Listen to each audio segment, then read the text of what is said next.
Now, Dorian heads to the Ferrying Gap with Manon and the 13, and he shifts so that he looks like a Valg, and he flies in on the back of Nareen, Asterin Swithin, and Abraxas' mate.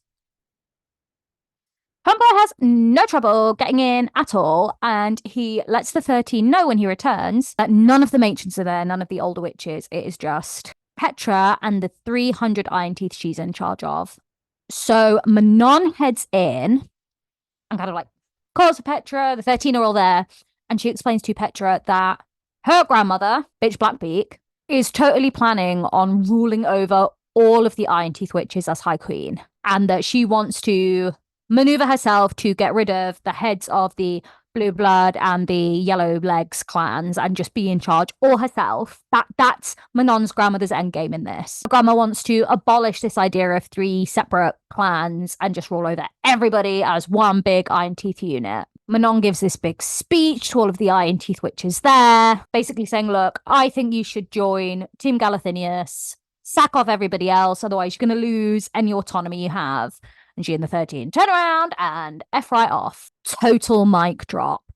Back on the boat, Aelin has a horrible dream that she's still kept captive. And when she wakes up, she thinks it's so unfair that she's been chosen to be the sacrifice. And there's this really awful part of her that hopes that Dorian completes his mission before she gets home. So the decision's just taken out of her hands, and that Dorian kind of ends up being the one, just because Aelin's given up a lot, okay? And it's not that she hates Dorian, she just doesn't want to die. And then she feels really bad for wanting that to happen. Girl's just riddled with guilt. But Rowan is currently training Aelin up so that she gets fitter and healthier before they arrive back at home and, return to like war. And in exchange, Aelin's been teaching everyone else on the boat weird marks because they are super duper important and not everyone knows enough to get the stuff done that they need to get done. At the same time, over in Aniel, the battle there has been waging for 5 days. They are under siege in their fort. You kind of get it clarified that Irene, she knows she's pregnant. Kale hadn't really gotten on until his dad was like, she keeps touching her belly, there's going to be a new baby. And Irene doesn't know that Kale knows. Like, that's clarified at this point. It's just more stuff about the baby, the potential life that could be lost if nothing goes to plan.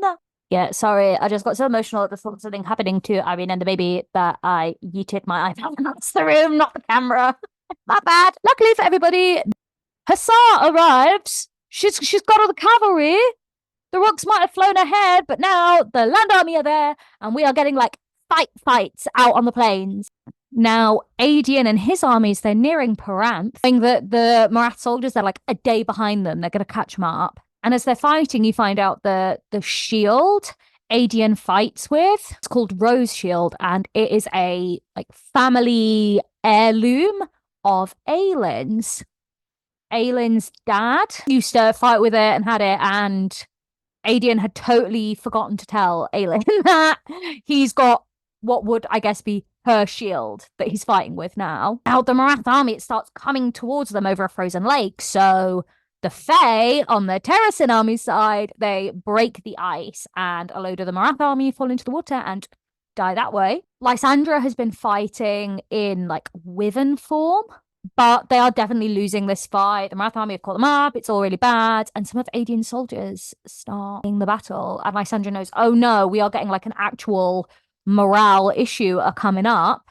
So she shapeshifts into Aelin, gets Aelin's armor on, and walks into battle, which obviously rallies all the people. They're like, oh my god, Aelin, she's gonna come out and fight, and she's a badass. But it's Lysandra who does not know how to fight, really. Lysandra ends up fighting like two Ilkin at the same time, and Adian's running towards her like, oh no, this is not what I wanted Lysandra to do. She's actually in danger. And he massively regrets having had a go at her, right? Man is immediately like, oh, nah, something real bad could happen to Lysandra now. Lysandra gets hit by one of the Ilkin's claws, and Adrian reaches her knowing that he's got to get that poison out, otherwise it'll kill her. And it is at this point we see some of the like Marath witches bring out a witch tower, and we find out what the witch towers are actually going to be used for, because they're all made of witch mirrors and they can amplify whatever happens in there. The theory up until this point was that those who are possessed by Valg would use their shadow fire and that the towers would amplify that.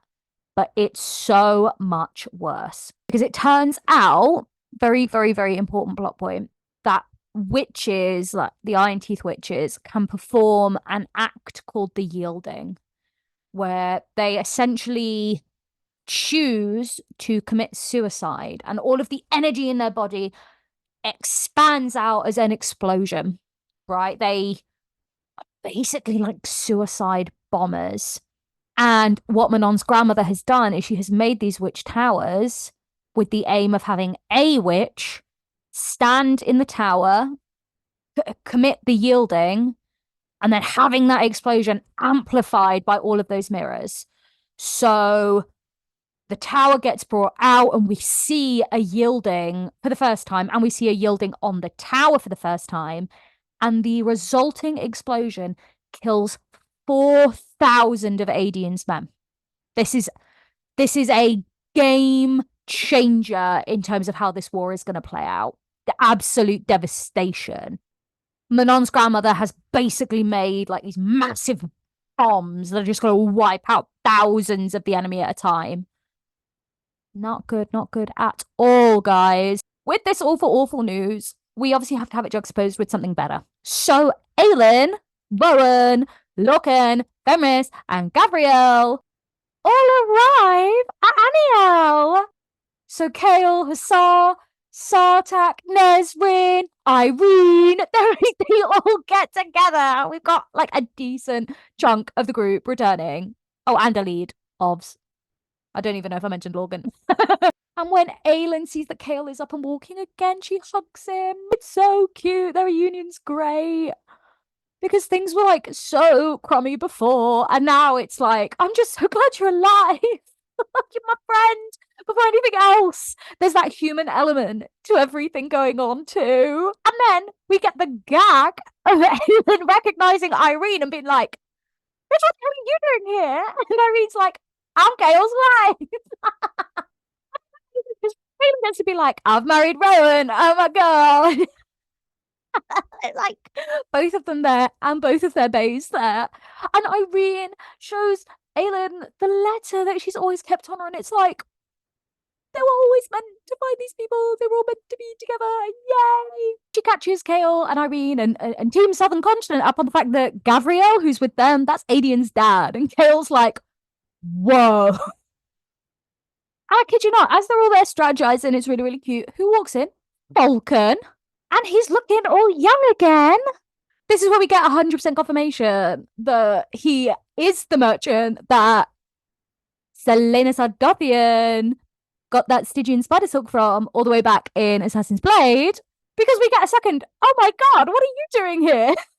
kind of moment. Nesrin tells Aelin, oh yeah, you haven't figured it out yet, but this guy, that's definitely Lysandra's uncle. And everyone's gagged. And we get the sharing of information that the Stygian spiders are Valg and they all answer to Maeve. The puzzle pieces, they are clicking together. We're all sharing and learning. Nesrin also catches them up on everything else they've heard about Maeve. Obviously, it kind of lines up with what Maeve was telling Aelin. And the proven hypothesis that the Valg act as parasites and Irene can basically heal them out of people. Aelin catches them up with the fact that she's been a prisoner for the past 2 months and everyone's like, oh no. And yeah, Aelin's just kind of feeling broken. ATM. Maeve succeeded in bringing the wind out of her wings. Homegirl's not her normal self. At the same time, we have Alid and Loken absolutely ripping into each other, and Alid is like, well, I say ripping into each other. Loken's kind of taking it, but Alid she's going for him, and she's like, I can't believe you ever loved Maeve. She is evil. I don't care if you make it off of the battlefield alive. Go die for all I care. We're reading it like, ooh, that's bad. Over with the witches, Manon and the 13, they return to the Crocans. Manon gets to talk to Glennis about Rhiannon, the Crocan witch Manon killed back in Heir of Fire. You know, who we have found out since was actually Manon's half-sister. And as they're talking about her,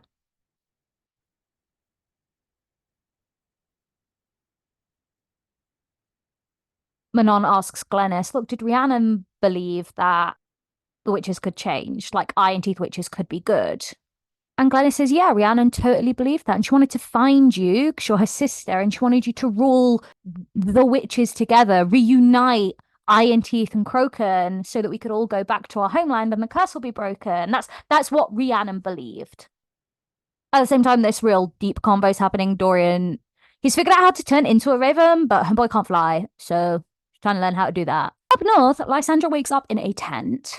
And Adian's with her, and he lets her know that they yielded Paranth. They've all legged it. They're a few days away from Orinth right now. And when she got injured, she turned back into herself. So all of the soldiers know that it was a lie and that Aelin was not with them for the fight. So it's really not looking good up in Terrasen right now. Adian genuinely apologizes for what he said to her. And Lysandra tells him that even during all the time that she was with Arabin, like she never felt as bad as she did when Adrian threw her out into the snow and called her a whore. And she's mad that it took her nearly dying for him to like consider that he might be wrong. And she's like, look, I wanted to be with you. And now I don't even want to look at your face. F off. And I get where Lysandra's coming from. You know, girls got to have standards. Ren and Darrow have caught up with like Adrian's little rebellion army and they strip Adrian of his rank. Because, you know, kind of stole a really big chunk of their military. And Dario makes it clear that if Lysandra tries to impersonate Aelin again, they will kill Lysandra. That's treason. Darrow demands that Adrian return the Sword of Orinth, like his big familial sword, and Adrian does. And now they realize the army's just kind of trapped. So it's not gone back to worse, guys. Down in Aniel, we have Kale and Irene like being like, yeah, definitely having a baby. Surprise! Ah! And Aelin gets to meet Kale's dad for the first time. She is a bitch to him, and we love that. She like tells him to go rot in hell. She wishes him ill. They also realize that if Maeve is a Valg, then she is not the rightful queen of Doranel, where all the Fae are. That would go to the real Fae queen's descendants. So, Aelin's the rightful queen of Doranel, where all the Fae live as well. So cool. At the same time, Dorian has managed to learn to shapeshift into a woman, and I'm not going to go into details, but it is iconic. And he accuses Manon of being too frightened of her feelings for him to ask him to stay and not go to Marath. Like, as much as she was saying, oh, you're not capable, he's shown that he can shapeshift and sneak into places, and it's more about how Manon likes him, and obviously she is refusing to admit that. She keeps her cards close to her chest, Manon. And it is at this point that the 3 Iron Teeth matrons find them. So Manon's grandmother, the head of the Yellowlegs, and the head of the Blue Bloods. The queens of the witches, they're coming to get them. Now Manon notices that the Yellowlegs queen, she's wearing Rhiannon's crown. She is wearing the crown that belongs to the rightful queen of Crokens, aka Manon. Now, unlike the previous battle, Manon is not stressing about keeping Asterin alive or let the 13 escape. Homegirl's got wing cleaver, and she is a beast, right? She beats that Yellowleg matron so thoroughly and viciously, and she gets the crown back, and it's like this shiny crown of stars, and it is so cool. Manon then turns around to the head of the Blue Blood Witches and's like, I'm gonna let you live. And she's like, you tell your daughter Petra that our life, that we are even, she can decide what to do with you. Okay? I'm forfeiting my opportunity to kill you, and I'm passing that on to your daughter. Okay? So Petra can decide what happens to you. And as she's doing that, Manon's grandma, she flees. Okay? Evil woman legs it on her with him. So Manon's got the crown, guys, and Glennis takes it and names Manon Queen of Witches.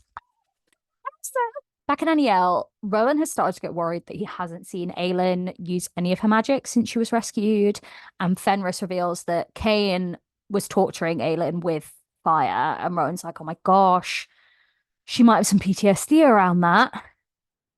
Not good at all. Not good for anyone, but also not good for my wife. But they don't have time to worry, so they all suit up. You know, Aniel's got an armory, so they all get ready to fight. Now Morath's forces are attacking. Rowan notices Aelin hasn't returned from the keep yet and getting dressed. And when she does appear on the battlefield, Homegirl is in a full gold suit of armor, so she stands out an awful lot, but she's fighting with a sword. She's not, burning people alive, like in theory she could. Now the bad guys, they're going to try and break the dam at Aniel and basically drown everybody. So Sartak and Nesrin start attacking from the air on the rooks and trying to stop them from breaking the dam. Whilst Lorcan, he's down on the battlefield and he's got 10 Valg on him. He's fighting 10 at once. But one of them cuts his back and then plunges a sword into his gut. Lorcan's down for the count, guys. Sartak and Nesrin, they fly back into the keep to warn everybody, we need to pull off of the plains. We need to get everyone into the keep now. The Valg, they've damaged that dam so much, it's gonna break. Like, people will drown if we do not pull them in right now. In fact, we're probably not gonna be able to draw everyone in. People are definitely gonna die. Now, my homegirl Alid, she realizes that Lorcan's not come back from being out fighting on the fields. And Rowan tells Fenris, hey, use some of your magic, jump onto the field and go get him. And Fenris is like, I can't, man. So my girl Alid, little Alid, climbs up on a horse and rides out. Okay, the dam is breaking. Everyone's about to drown. And she's like, I need to go save Lorcan. Like, she says she hates them, but then goes and does this. We find out that the ability to jump from place to place, that's actually a power Connell and Fenris kind of shared as twins. Fenris doesn't think he can jump anymore now that Connell's not alive, which is like really sad for Fenris. But Alid, he makes it to Lorcan and it's not looking good for him. Like, his wounds are really bad. But she pulls him, and he's huge, by the way, onto the horse and starts trying to leg it back to the keep before the dam breaks and everyone dies. Now Lorcan, he tells Alid to leave him. He's weighing the horse down and slowing it down. She won't get to the keep in time if she insists on taking him. And he tells her that he loves her and that she needs to let him go, but she won't. And they're about a mile from the keep when the dam breaks.